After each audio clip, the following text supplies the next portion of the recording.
안녕하세요. 오늘도 사연 살롱을 찾아주셔서 감사합니다. 저는 부산에 사는 30대 초반의 여성이에요. 결혼한 지 1년하고 4개월 정도 됐는데 아이는 없고 남편도 저도 반려견을 입양해서 함께 살까 생각하고 있어요. 생명을 맞이하는 일이라 미리 공부도 하고 이것저것 준비 중이에요. 남편은 처음 봤을 때부터 어쩜 이리 잘 통하는 사람이 있나 싶을 정도로 죽이 척척 맞았어요.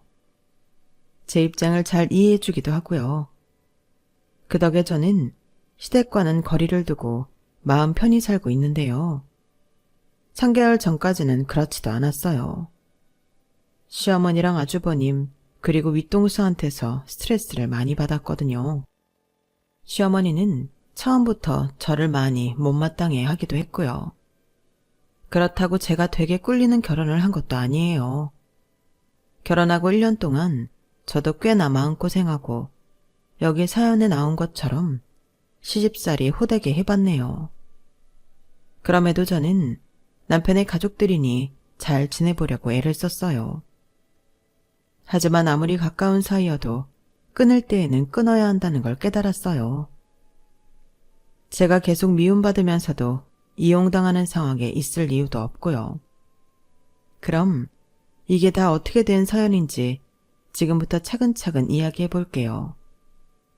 저는 와인바를 운영하는 자영업자이고 남편은 회사원이에요. 남편이 저희 바에 자주 들르면서 저와 눈이 맞았네요. 둘이 연애하고 4년 만에 결혼을 하게 됐죠. 남편은 저보다 4살이 많아요. 저는 좀 일찍 결혼한 감이 있고 남편은 적당한 때에 결혼한 것 같아요. 저희 부모님은 제가 결혼보다는 혼자서 더 삶을 즐기기를 원하셨어요. 그래서 제일 처음 제가 결혼한다는 말을 꺼냈을 때에는 반대가 심했어요. 엄마는 제가 가정에 묶여서 자유롭지 못한 게 싫다고 하셨어요. 엄마가 여행 다니는 걸 참 좋아하시는데 결혼을 일찍 하는 바람에 못하신 게 많다고 해요. 그래서 저는 하고 싶은 거 다 하고 결혼하기를 바라신 거죠. 요즘은 네 나이 결혼하기 일러. 네 친구들 중에도 결혼한 애 한 명밖에 없잖아. 종호라는 사람이 좋아 보이기는 해. 근데 사람 좋은 걸로 결혼 생활 되는 거 아니야. 그리고 걔 부모, 아니 어머니가 안 도와주실 거라며. 니들끼리 준비해야 되는 게 얼마나 힘든지 알아? 대한민국에서 부모 도움 없이 결혼 준비하는 거 되다 돼. 나중에 네 친구가 시댁 도움 받아서 결혼식 척척하고 잘 살면 그것만큼 속상한 거 없다고. 엄마가 나한테 늘 했던 말은 그게 아니잖아. 남하고 나하고 비교하지 말라며. 엄마 그런 신념으로 내가 대학 가는 거, 과 선택하는 거, 취직 안 하고 와인바 하는 거 전부 찬성해줬는데 결혼은 왜 예외인데? 그냥 우리 믿어주라. 종우 오빠 나 힘들게 할 사람 아니야. 그리고 우리 와인바 잘 되잖아. 지금 SNS에도 많이 올라가고 점심 저녁 예약 다 꽉 찬다고. 오빠 회사도 좋은 데고. 그러니까 우리 한 번만 믿어줘. 모르겠다. 너라면 몰라도 그 종우라는 애는 내가 몇 번이나 봤다고 믿어야 되니? 그리고 나는 네가 더 너만의 인생 오롯이 즐기다가 결혼했으면 좋겠어. 솔직히 이것 때문에 반대하는 거야. 네 말 맞다 나 와인바 그렇게 잘 되는데 너 쉴 틈이라도 있어? 잠시 닫아놓고 여행 갈 시간도 없잖아 요즘. 엄마가 이렇게 말리셨지만 저는 남편이 너무 좋았고 남편도 저를 너무 좋아하는 걸 알았기 때문에 결혼해서 함께 있고 싶었어요. 결혼에 대한 환상도 있었던 건 사실이에요. 제 주변에서 현실 결혼 생활을 하는 친구들이 많지 않았던 것도 있었고 그나마 친구 하나가 결혼했는데 둘이 고양이들 키우며 알콩달콩 사는 게 좀 부럽기도 했어요. 아무튼 결혼은 진행이 되기는 했는데 친정과는 다른 이유로 시어머니는 저를 좀 무시했어요. 자기 아들만 세상에서 제일 잘난 부모들 있잖아요. 시어머니가 딱 그런 유형이었거든요. 엄마도 아빠도 대놓고 말씀은 안 하셨지만 나중에 언니들에게 들으니 시댁이 저희보다 경제적으로 기우는 것도 걱정하셨대요. 그러면 시댁에서 자격지심 갖고 나올 수 있다고요. 어쩌면 시어머니도 그래서 더 그랬는지도 모르겠는데 아무튼 제가 자기 아들 바짓가랑이 붙잡고 늘어져서 결혼시켰다는 식으로 말하곤 했어요. 예, 세상에 돈이다가 아니다. 우리 종호 인물 잘났지, 회사 좋은 데 다니지, 키 훤칠하지. 어떤 여자가 마다하겠니? 정말 열아들, 아니 다른 사람 아들 100명 부럽지 않은 애야. 그러니까 너도 결혼한다고 난리친 거 아니겠어? 나는 더 좋은 집안 며느리 볼 수도 있는데 우리 아들 뜻 존중해서 너 받아준 거다. 그러니까 우리가 뭐 집을 해줘야 한다 그런 생각은 하지 마라. 그런데 결혼을 더 하고 싶어 했던 건 제가 아닌 남편이었거든요. 그건 시어머니가 몰랐던 것 같아요. 남편은 꽤나 자기 집에서 벗어나고 싶어 했어요. 남편한테 형이 있었는데 시어머니가 엄청 형만 편애를 했던 거죠. 그러니까 저한테 다른 아들 100명 안 부럽다는 둥 한 말은 사실은 과장이 심했던 거예요. 저한테 집 해달라고 하지 말라는 말 하려던 거죠 뭐. 저도 그거 다 알고 있었고 친정에서도 이미 시댁이 집은커녕 혼수도 제대로 해줄 수 없는 사정이라는 거 알고 있었어요. 제가 결혼한다고 계속 우기니 어쩔 수 없이 허락은 하셨지만 그 집에서 뭐 해줄 거라는 생각은 아예 하지도 않으셨네요. 나는 진짜 형 뒷바라지 하는 것 좀 벗어났으면 좋겠어. 형수까지 아주 당연하게 생각한다니까. 엄마는 시대가 변해도 장남이 집안의 기둥이라면서 형이 뭘 하든 형편만 드는데 그렇게 따지면 장남이 능력 있고 돈 잘 벌어서 나한테도 다 해줘야 되는 거 아닌가? 왜 돈 버는 사람 따로 있고 쓰는 사람 따로 있는지 모르겠어. 그렇게 말하는 남편은 속에 맺힌 게 많아 보였어요. 보니까 자기 형이 돈 가지고 사고 쳐서 막아준 게 한두 번이 아니더라고요. 남편이 흥분해서 말한 것 중에는 이런 것도 있었어요. 형이 치킨집 한 적 있거든. 치킨집 솔직히 너도 나도 다 하려고 하는 거라고. 내가 말렸는데 자기는 다르다나? 그렇게 큰 소리 떵떵 치고 인테리어도 MZ세대한테 맞춘다고 요란하게 하더니 장사가 안 되는 거야. 그러니 대출금도 못 갚고 그래서 나한테 사정을 하더라고. 엄마도 형 한 번만 도와주라고. 너는 회사 다니니까 안정적이지 않냐면서 말이지. 나도 형이 신용불량자 되는 건 막고 싶어서 빌려주기는 했는데 그 뒤로 너무 나 몰라라 하고 고마워하지도 않으니까 열받는 거야. 아니, 돈 갚을 마음이 없으면 최소한 미안하다는 말이라도 해야 되는 거 아니야? 이건 적반하장이야 진짜. 나한테 이것저것 소소하게 뜯어내는 것도 짜증나 죽겠어. 어쩐지 남편은 자기 형 이야기를 거의 안 했어요. 그냥 집안 식구 이야기 자체를 안 하고 싶어 하는 것 같더라고요. 정말 충분히 이해가 가죠. 저런 가족이면 저는 상종도 안 하고 살 것 같거든요. 제가 완전 벙찐 일도 있었는데요. 그건 아주버님이 남편 이름으로 보험을 들어놓고 수령이는 자기 앞 이렇게 한 다음에 자기가 보험 몇 번 냈는데 더 이상은 내기 어렵다며 남편 보고 내라고 했다는 거였어요. 남편은 자기도 모르는 새 자기 신분증이며 도용당했던 거고요. 그때 남편이 보험 해약하고 이것저것 뒤처리하는 거 보고 정말 뭐 저런 형이 다 있나 싶었는데요. 시어머니도 남편도 형수도 그런 걸 당연하게 생각하더군요. 그러니 결혼을 했어도 제가 아주버님이나 형님한테 감정이 좋을 리 없었어요. 결혼 전부터 그딴 짓 하는 걸 봤으니까요. 저희 결혼할 때 친정 아빠가 남편을 설득해서 저희한테 신혼집을 마련해 주셨어요. 안 받겠다고 하는 남편한테 살면서 저한테 더 잘하면 된다고, 그것밖에 바라는 것 없다고 끝까지 밀고 나가셨고, 남편은 결국 아빠 뜻을 받아들였는데요. 그 신혼집이 시댁하고는 꽤 거리가 있는 곳이고 솔직히 좀 번화한 지역이었어요. 그러니 저희는 이제 시댁하고 크게 부딪히지 않고 살 수 있겠다 했는데, 아주버님이나 시어머니나 남편한테 손 벌리는 버릇은 여전하더라고요. 남편도 이게 그동안 해주던 관성이 있어서인지 갑자기 끊어내지 못했고요. 저도 눈앞에서 보니 자기 죽게 생겼다고 너무너무 아쉬운 소리를 하는데 안 주기도 참 뭐하겠다 싶었어요. 아무튼 아주버님은 이런 핑계 저런 핑계 다 대가며 남편한테 돈을 빌려가고 그 돈을 줄 생각을 안 하더군요. 시어머니는 아주버님 편만 들었고요.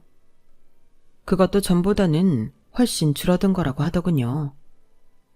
내가 엄마랑 형한테 집안 경제권 너한테 있다고 했거든. 그래서 좀 눈치를 보는 거야. 아니면 아마 더 했을 거야. 너 이런 거 보게 해서 정말 미안하고 창피하다. 결혼할 때 시어머니랑 아주버님은 분명히 저희 친정 부모님한테 아파트 해주셔서 감사하다며 둘이 잘 살게 자기네는 간섭 안 하겠다고 했어요. 아주버님은 자기가 아버지 노릇한다며 지켜준다고 했고요.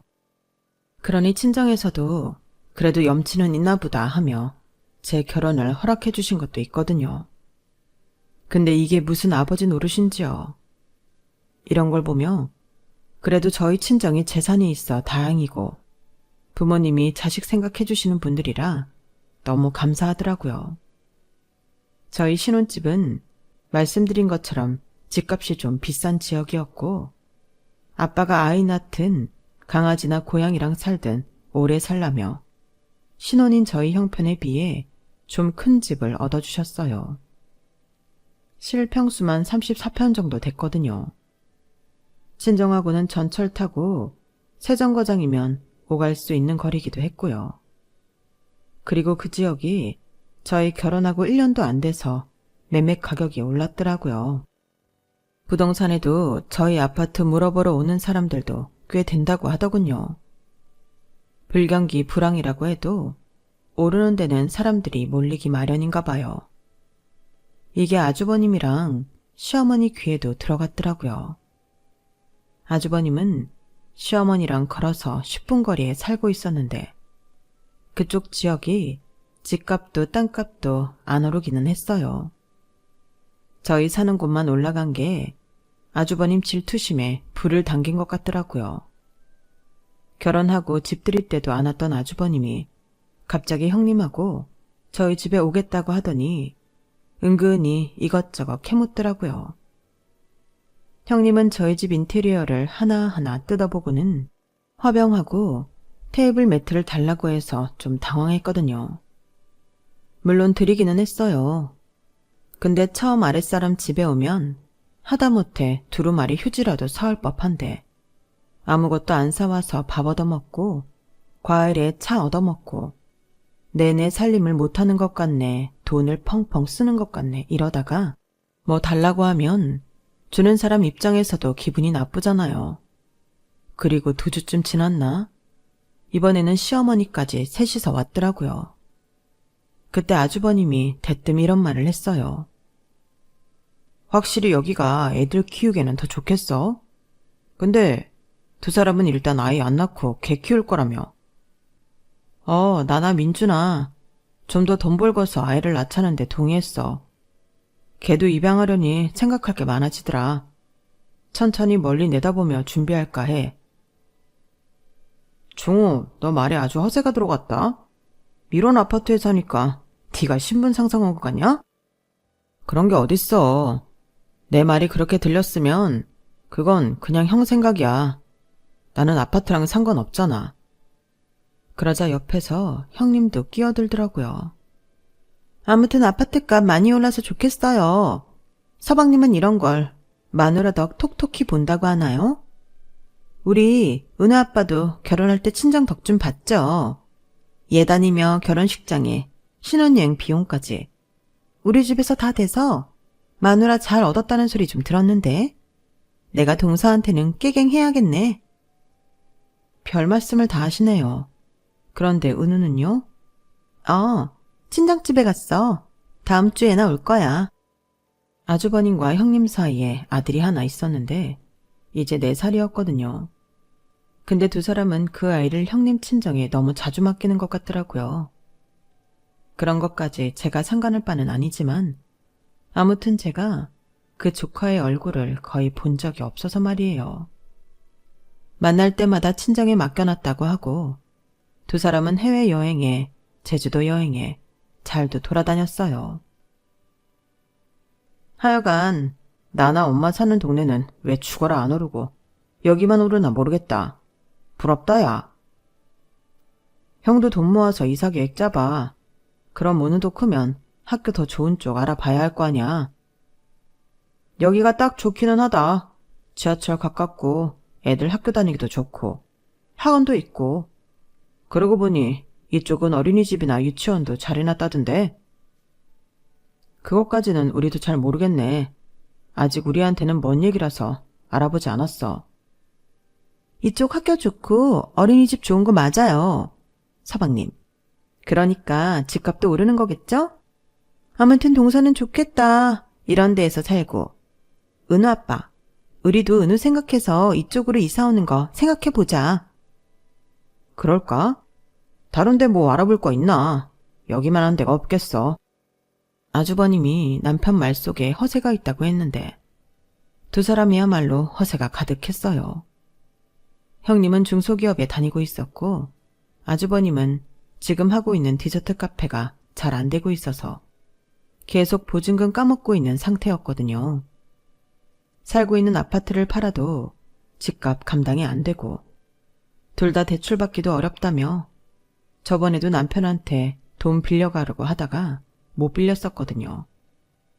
제가 두 사람 무능하다고 비웃는 게 아니라 저희한테 큰 소리만 치고 너무 과시만 하려고 하니 그런 생각이 자연히 들었던 거죠.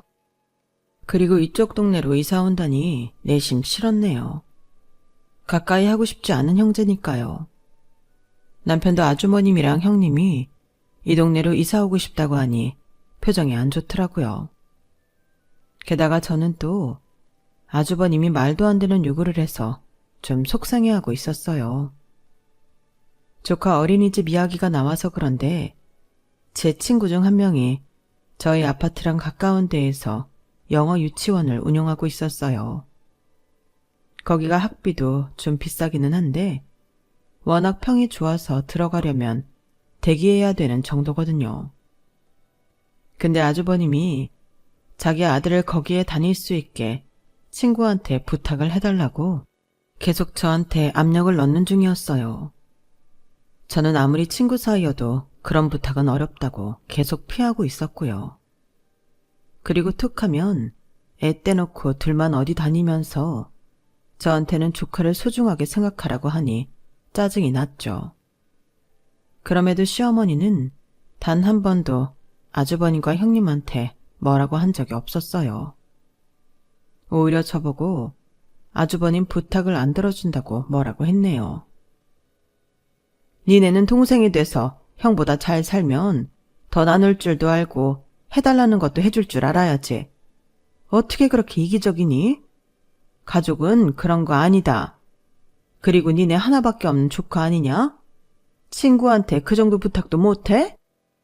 네가 마음이 있어봐. 뭘 못하겠어. 너무 그렇게 칼처럼 자르면서 사는 거 아니야. 이뿐 아니라 시어머니 역시 저한테 바라는 게 참 많았어요.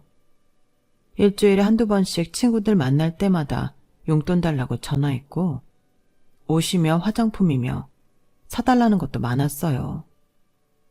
큰아들 내외한테는 아무 요구도 안 하는 눈치인데 왜 그리 저한테만 그러는지 모르겠더라고요. 남편한테 빌린 돈이 많으니 그런 것까지는 말할 수 없으니까 저한테 하는 것 같더군요. 저도 물론 성심성의껏 좋은 것 해드리고 싶어요. 하지만 그게 마음에서부터 우러나와야 제 돈을 쓰면서도 기분 좋잖아요.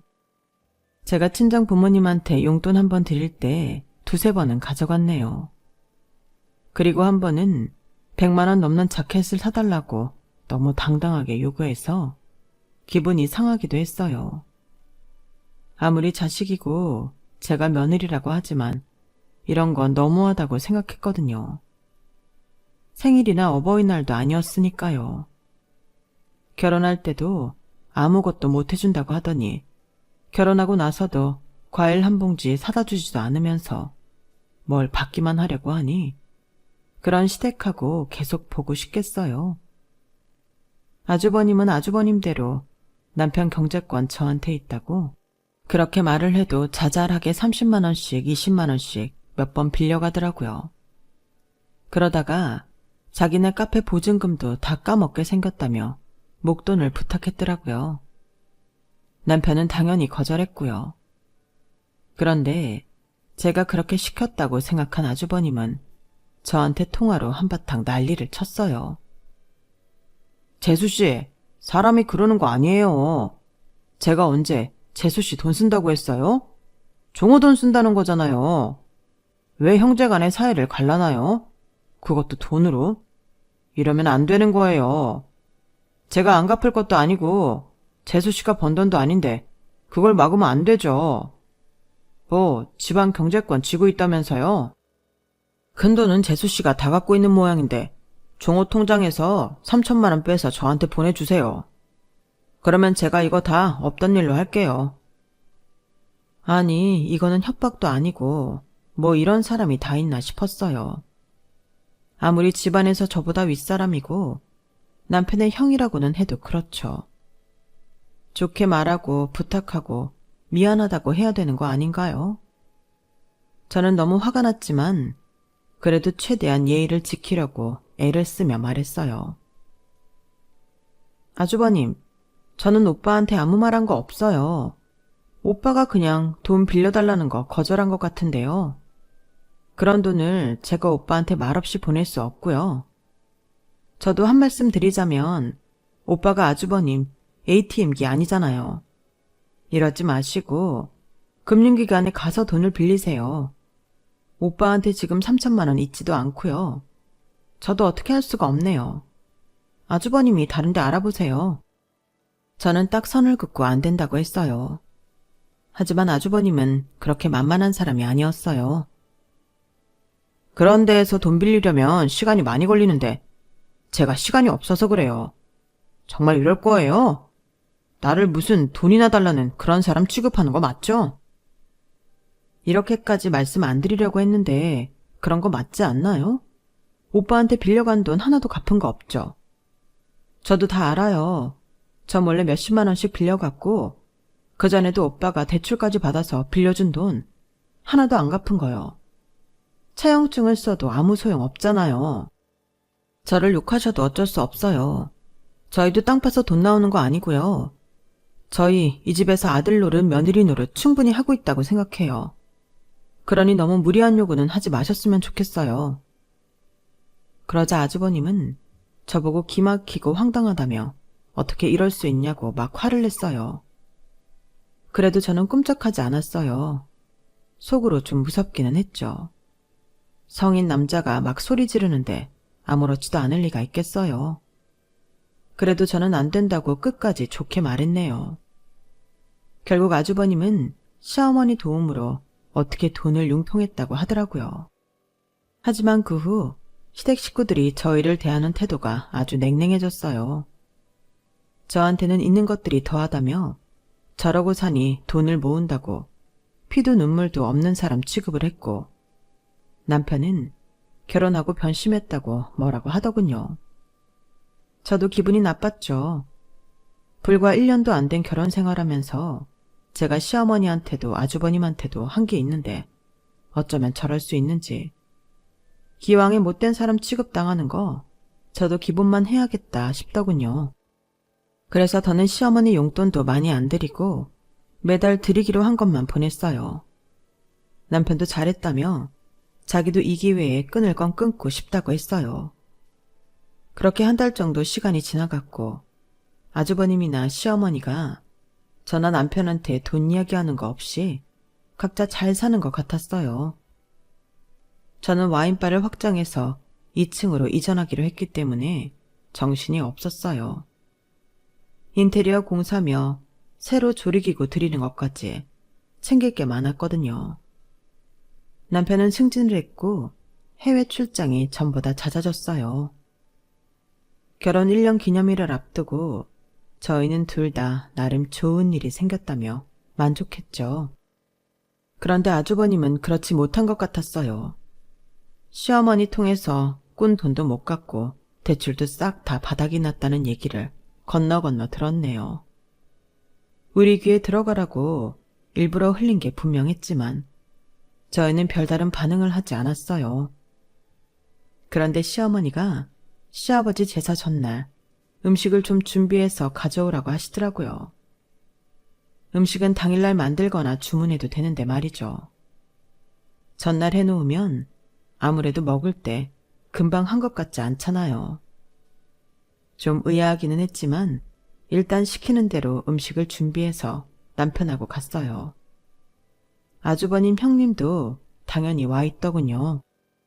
전에 저희가 돈 문제 거절하고는 거의 마주친 적이 없고 어쩌다 시댁에서 만나도 쳐다보지도 않았는데 그날은 저희한테 먼저 웃으면서 인사도 하고 아는 척을 하더라고요. 시어머니는 저보고 음식 해오느라 고생 많았다며 웬일로 손까지 잡아줬고요. 아무래도 이것도 뭔가 있겠구나 했네요. 그렇게 남편하고 저하고 서로를 쳐다보는데 시어머니가 정말 말도 안 되는 소리로 폭탄을 던졌네요. 우리 종호가 잘 사니까 그나마 잘 됐구나. 세아가 잘 얻어서 종호 편하게 잘 먹고 잘 사는 거 그거 내 입장에서는 되게 큰 거거든. 그래서 오늘 내가 너희한테 한 가지 할 얘기가 있다. 누누이 말한 거지만 다시 한번 말하자면 집안에는 장남이 기둥이고 장남이 편해야 모두가 편하다고 했지 않니? 가족은 서로 힘들 때 도와줘야 가족이고. 여기까지 얘기하자 남편이 또 돈 얘기구나 싶어서인지 먼저 말을 꺼냈어요. 네, 저희는 저희끼리 알아서 잘 사니까 도움 안 받을게요. 그러니까 나랑 민주한테 돈 얘기하지 마세요. 형이랑 형수도요. 내가 무슨 말 할지 알고 그러냐? 왜 그렇게 앞서가? 누가 돈 달래? 그런 거 아니야. 근데 이거 중요한 거라 니들이 내 말을 들어줘야겠다. 시어머니는 각을 잡고 얘기하려는지 자세까지 고쳐 앉더니 진짜 헛소리를 시작했어요. 니들 조카 우리 집 장송 은우 말이야. 이 동네 어린이집이고 유치원 앞만 봐도 우리 은우 다닐 곳으로는 부족하다는 생각이 들었다. 그래서 전에도 말했지만 세아가 친구가 한다는 그 영어 유치원 말이다. 티오가 생겼다는 연락을 받았어. 내가 거기 학비랑은 어떻게든 하려고 한다. 근데 그 유치원이 니네 집 근처잖냐? 애가 여기서부터 매일 거기 다니기가 굉장히 힘들어. 그리고 이미 그런 꼬마아이 때는 어느 지역 출신인지가 애 인생을 결정한다는구나. 여기 살면서 그 동네 영어 유치원 가봤자 은우는 서민 동네 아이 취급받는다는 거지. 그러니까 니들이 그 집을 큰 집에 내줘야겠다. 니들은 얼마든지 집 구할 수 있잖아. 거기 집 넓어서 니네 둘 살기는 너무 횡해. 니네는 대출도 받을 수 있고 여차하면 또 사돈댁에서 도와주실 수도 있는 거잖니. 사실 큰애네 친정에는 돈 갖다 쓴 게 있어서 그런 말까지 하기는 좀 부끄럽고 마침 니들한테 집이 있는데 복잡하게 생각할 거 없잖니? 그러니 니들이 집을 좀 내줘야겠다. 진짜 살다 저런 식으로 자식 집 뺏는 사람은 처음 봤네요. 너무 어이가 없어 화도 안 나더라고요. 저는 정말 차분하게 말했어요. 어머니, 그 집 명의 제 거예요. 아빠가 집을 해주시기는 했는데 오빠가 끝까지 안 받는다고 해서 제 이름으로 해주셨어요.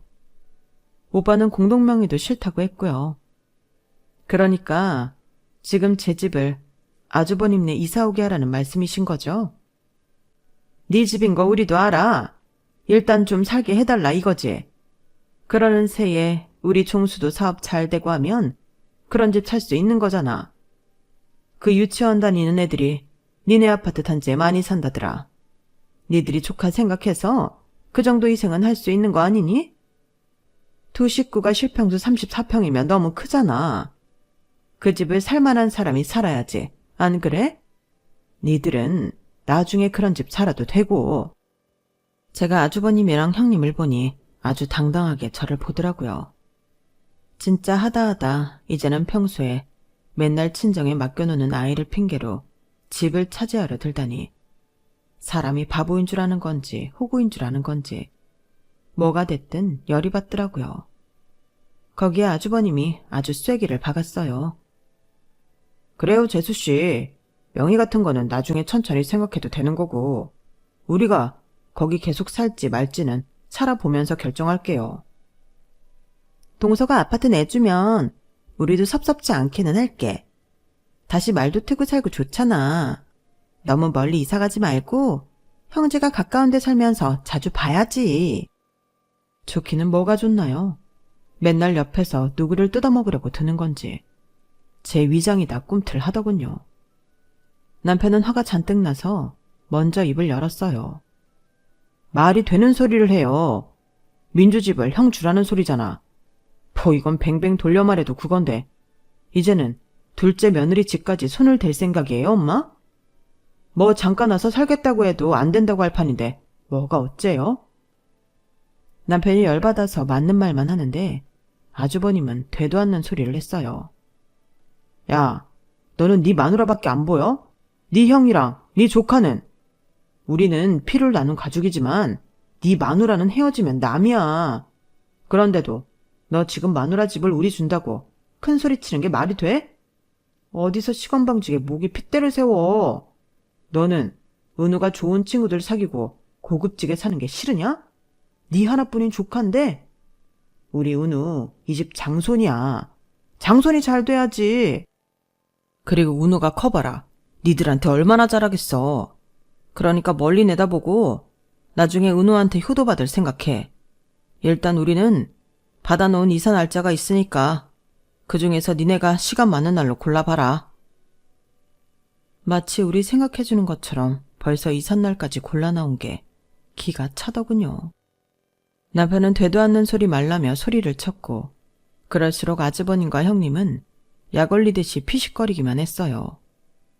그래서 저도 같이 웃는 얼굴로 대해야겠다 싶었네요. 그럼 큰집 아파트는 어떻게 하시는데요? 처분하시나요? 아니다. 그거 뭐 처분한다고 큰돈 나오는 것도 아니고 그래서 전세를 줄까 한다. 아니면 당장 큰돈은 안 돼도 월세를 받아도 되고. 시어머니는 제 질문에 얼른 대답하더군요. 제가 그렇게 물어보니 집을 내줄 거라고 생각한 것 같았어요. 아주버님이랑 형님 눈도 기대에 가득 찼고요. 저는 바로 핸드폰으로 아주버님네 동네 아파트 검색을 해봤어요. 거기 전세 주면 1억 3천은 나오겠네요. 저희 아파트 전세가 4억 3천은 넘어요. 저희 바로 앞이 전세로 사는데 이번에 4억 5천 줬다고 하더라고요. 그러면 그 집 저희한테 전세값을 주세요. 1억 3천에서 3억만 더 있으면 되겠네요. 어머니 집 팔면 3억은 좀 더 되지 않나요? 그거 저 주세요. 그러면 아파트 이사하게 해드릴게요. 저도 아빠가 해주신 집인데 무슨 명분이 있어야죠. 그리고 아빠가 이런 식으로 큰 집에서 저희 아파트에 무작정 사는 거 아시면 가만히 안 있으세요. 아빠가 사업하면서 꽤 큰 로펌 변호사들하고도 친분 있는 거는 모르셨죠. 그러니까 그렇게 해서 4억 3천 주고 들어와서 살려면 사세요. 아니면 아주버님 집을 팔고 돈을 보태던지요. 근데 그 아파트 팔아도 2억 5천 이상 못 받는 것 같은데? 나머지 1억 8천은 어머니가 해주셔야겠네요. 지금 아주버님도 형님도 돈 빌릴 데 없잖아요. 시어머니는 자기 집을 팔라고 하자 바로 싫다며 펄쩍 뛰었어요. 아니, 내가 재산이 있고 또 있는 것도 아닌데 어떻게 내 집을 팔라고 하니? 우리 집도 더 오를 수 있는데 그 시세로 친다고? 말도 안 되는 소리 마라. 아니에요, 어머니. 어머니랑 아주버님 그쪽 지역은 몇 년째 부동산 제자리잖아요. 저희 아파트는 지금도 오르고 있어요. 그러니까 제가 4억 3천에 전세 살라고 하는 게 절대 무리한 요구 아니에요. 저희는 집도 절도 없이 쫓겨나게 생겼는데 이 정도는 얘기할 수 있는 거잖아요. 그러니까 그 돈 주고 2년 계약 하시든지 아니면 그냥 포기하세요. 제 말에 아주버님과 형님은 아무 말도 못하고 어버버했고 시어머니는 뭔가 생각하더니 안 된다고 몸서리를 쳤어요. 안 된다. 나는 내 집 있어야 해. 애들 아빠가 나한테 물려준 건 이게 유일한 거야. 내가 내 집에 하숙을 쳐도 내가 나가지는 못한다. 그럼 아주버님네가 어머니네 들어가서 하숙하는 셈 치고 매달 월세 내고 아주버님 아파트 팔아서 빚 갚으면 되겠네요. 저희한테 빌린 돈도 갚고요. 어머니는 어머니 큰아들만 중요하신가 본데 저도 저희 집에서는 귀한 딸이에요. 저희 부모님이 결혼해서 시집에 이런 취급받는 거 알면 어떻게 나오실 것 같으세요? 저희 아빠 절대 가만히 안 있어요. 그래서 저도 아무 말 안 하고 있었던 거고요. 아주버님, 그동안 저희한테 돈 갖다 쓰신 거 있죠? 종우 오빠한테 차용증 쓰고 안 갚은 것도 있고요. 어차피 계좌로 보내서 조회하면 다 나오거든요. 그거 저희가 뭘 몰라서 가만히 있었던 거 아니에요. 지금이라도 아빠 친구 변호사분한테 그거 들고 가서 돈 받을 수 있게 소송 진행해달라고 할까요? 제 말에 세 사람은 더 하얗게 질리기만 하고 아무 말도 못했어요. 이번에는 남편도 화를 좀 가라앉히고 말했어요. 민주 말이 맞네. 형이 엄마 집에 들어가서 월세 내면서 살아. 그러면 모든 게 해결되겠네. 안 그래? 어차피 은우 맨날 형수 친정에서 챙기잖아. 은우 핑계로 우리 아파트 뺏으려는 거 누가 봐도 다 알거든. 그걸 변호사들은 모를 것 같아? 그제야 시어머니는 입을 열었어요. 안 되겠다, 종수야. 나는 내 집까지 팔아서는 돈을 못 보태겠다. 이거 그냥 니들이 들어가면 정말 쟤네 가만히 안 있을 것 같고 나는 이 나이에 어디 월세나 전세 같은 거 살기 싫다. 그러자 아주버님은 괜히 화를 내기 시작했어요. 둘이 진짜 똑같이 못돼 처먹었네. 니들이 그렇게 좋은 아파트에서 살아야겠냐? 내가 거기 들어가서 사는 게 그렇게 싫어? 아니, 형. 나도 형이 제발 성공해서 좋은 데서 살았으면 좋겠어. 우리보다 더 좋은데, 더 넓은 데에서. 근데 형이 알아서 하라고. 멀쩡히 살고 있는 사람들한테서 억지로 뺏으려고 엄마까지 끌어들이지 말고. 이번에는 형님까지 저희 보고 너무하다면서 이러는 거였어요. 서방님도 참 매정하네요. 결혼하고 사람 바뀌었어요. 어떻게 우리한테 이래요? 우리 형 가족이잖아요. 저는 그 말을 듣고 참을 수 없었어요. 한 가족인데 저희한테 뭐 해줬는데요? 지금도 우리를 멀쩡히 잘 살고 있는 집에서 내쫓을 생각인데 저희한테 그런 가족 의미 없어요. 저희는 인연 끊어도 상관없어요. 그놈의 가족 타령 지겨워 죽겠네요. 민주 말이 맞아요. 형수님, 저 형수님한테 이런 말 들을 이유 없어요. 그동안 형이 해달라는 돈 다 해줬고 말도 안 되는 요구 다 들어줬잖아요. 그런데 한 가족인데 제가 변했다고요? 정말 변해볼까요? 제가 형 고소해볼까요? 아주버님, 형님, 어머니, 저 잘못 보셨어요. 사람이 말 안 하고 가만히 있다고 쉽게 생각하셨나 봐요. 정우 오빠는 이제 저랑 가족하면 돼요. 당연히 제 편이니 저랑 가족 맞고요. 그러니까 무리한 요구하지 마세요. 진짜 제가 시댁 갑질 많이 당했다는 말 들어봤어도 이런 식으로 집 내놓으라는 갑질은 듣도 보도 못했네요. 남편은 진짜 굳게 마음 먹었는지 그 자리에서 완전 선언을 했어요. 형한테 기대하는 것도 없었지만 정말 이건 해도 너무해. 나 민주한테도 너무 쪽팔려. 엄마도 너무 장난만 챙기잖아요. 나는 눈에 보이지도 않죠? 나도 이제 나 제대로 봐주는 사람들하고 있을래요. 그게 진정한 가족 아니겠어요? 형, 내 돈 한 달에 얼마씩 갚겠다고 각서 쓰고 공증 안 하면 나 진짜 고소할 거야. 엄마도 그래. 더는 우리한테 무리한 요구 하지 마. 나한테 이제 민주가 우선인 거 맞아. 나 하나 믿고 자기 인생을 선택한 거잖아. 저와 남편은 할 말 다 하고 망연자실하게 앉아있는 시어머니와 아주버님 형님을 두고 집을 나왔어요. 남편은 그날 저보고 바닷가 보며 한잔 하자고 하더군요. 회의에 소주를 시켜놓고 남편은 이제야 숨통이 트인다고 했어요. 진작에 이랬으면 저한테 그런 말도 안 되는 소리 못했을 텐데 미안하다면서요. 괜찮아, 됐어. 이제 더 좋은 일만 있을 거야. 오빠는 아주버님한테 꼭 돈 받고. 알았어? 나 진짜 엄마랑 형 안 보고 살아도 돼. 아니, 차라리 안 보는 게 나아. 그러면서 진짜 후련한 표정을 짓는 남편이 너무 안 됐더라고요. 그 후 시어머니와 아주버님 형님은 저희한테 전화를 하고 문자를 하며 오만 협박을 다 했지만 저희는 다 차단해버리고 변호사 통해서 할 말을 했어요. 변호사 선임한 걸 알자 그제야 아주버님은 저희 와인바까지 찾아와서 남편 마음을 돌려달라고 하더군요. 소송을 취소해달라고요. 남편은 변호사를 통해서 매달 얼마씩 갚겠다는 각서를 쓰게 했고 그걸 받아 공증한 후에야 소송 취하를 했어요. 그 뒤로 아주버님은 이런저런 일 다 하며 남편한테 매달 돈 갚고 있네요. 형제끼리 이렇게까지 하나 싶겠지만 그동안 남편이 혼자 당해온 걸 생각하면 아무것도 아니라고 생각해요. 제가 결혼하고 1년간 당해보니 알겠더라고요. 그렇게 저희는 지금 시댁과는 거의 연락을 끊고 둘이서 알콩달콩 살고 있어요. 너무 말도 안 되는 상황에서는 아무리 가족이어도 탈출이 필요하더라고요. 제 인생이잖아요. 남편과 만드는 제 인생이요. 저는 이 선택에 후회가 없어요. 제 이야기는 여기까지예요. 들어주신 분들 모두 감사드리고요.